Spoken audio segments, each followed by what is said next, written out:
Hi, I'm Walter Timms with Grow Alabama, and today we're going to talk about what to do with an abundance of tomatoes, an abundance at the end of the season of these wonderful ripened tomatoes that you can get in heirloom varieties, cherry tomatoes, plum tomatoes, regular big boys out of your garden.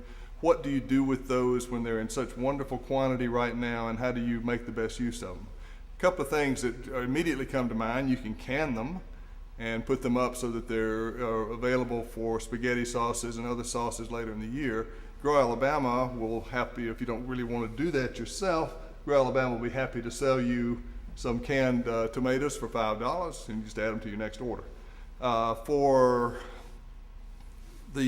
spaghetti sauce, a good marinara is just wonderful. It's very simple to do with sauteed onion, a little bit of garlic, grate some carrots, add some oregano, crush some tomatoes in there, let it bubble, and you've got a wonderful marinara. Season it up with salt and pepper.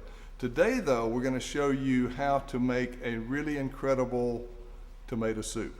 And one of the secrets here is that we're going to take the tomatoes and roast them and blacken them essentially in the broiler, so that you're cooking the tomatoes in a broiler. You know, after you just slice them in half.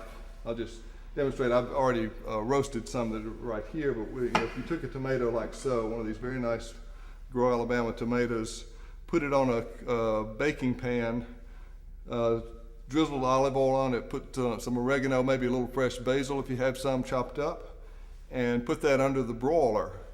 What'll happen, you watch it very closely depending on how hot or cold your broiler is, these things will start to char and they'll start to soften. You'll take it out after about 10 minutes and turn them, and then you'll start seeing a blackening on the back like this tomato right here. Beautifully done charred tomato, and these are just whole. I didn't prep them in any other way other than to turn them upside down, so not even whole. So you're getting everything out of the tomato and the roast tomato. Once they're roasted, you just dump the pan into a bowl and get ready to puree. Like I said, I put chopped up an onion with about 3 cloves of garlic. We got that fairly soft, and that added this to the mixture, which is right here. There's a little bit of tomato paste as well. And what we're going to do to make the soup is put these in the food processor. And this will probably be in 2 batches, but you can see how it will work with all of this really wonderful goodie getting put in there, and eventually I will just dump the whole thing. You probably want to do this in 2 batches, and here's 1 batch. And we'll cover that, slide it over to the edge, pulse it, like so.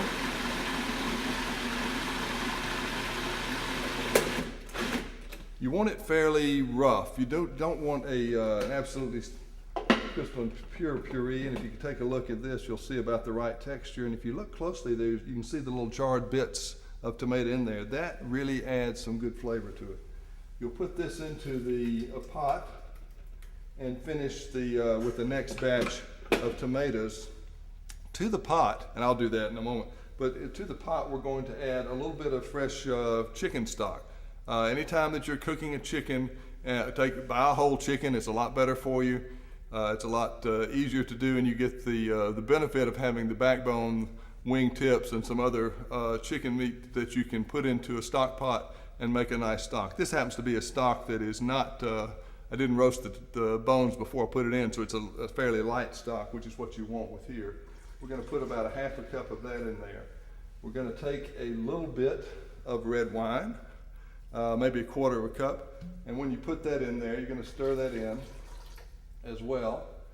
And I'm of course doing this just by line of sight.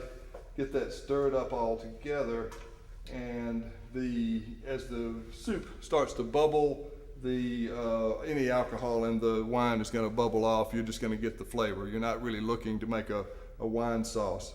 So we'll let that cook for just a moment. And finally, we're going to finish it up with a touch of heavy cream, like so, and stir that in And now you'll see that the tomato soup is getting a cream of tomato look, which is exactly what we want. We'll add the rest of the tomatoes after the fact, but you get the idea of how to put this together. Turn or two of freshly ground pepper and possibly some salt. Grow Alabama, by the way, sells this incredibly good sel gris, which is a coarse sea salt from the Brittany area of France, and it's just, you wouldn't think that a salt would make that much difference. This one does. Believe me, it's wonderful. You can adjust the seasoning with the salt and the pepper. Maybe finish it up with a dab of a plain chev, a bit of goat cheese, and Grow Alabama sells this wonderful stuff from Mountain View Dairy, which is really, really delicious, and I think you'd love that. So, very simple to do. You take all your excess tomatoes, make a huge pot of soup. Believe me, this is a satisfying with good fresh bread as a main dish. It's light enough to be a luncheon dish or an appetizer, and it certainly uses the Grow Alabama and the tomatoes, which are at their peak right now, in the best way possible. Enjoy yourself. Thank you.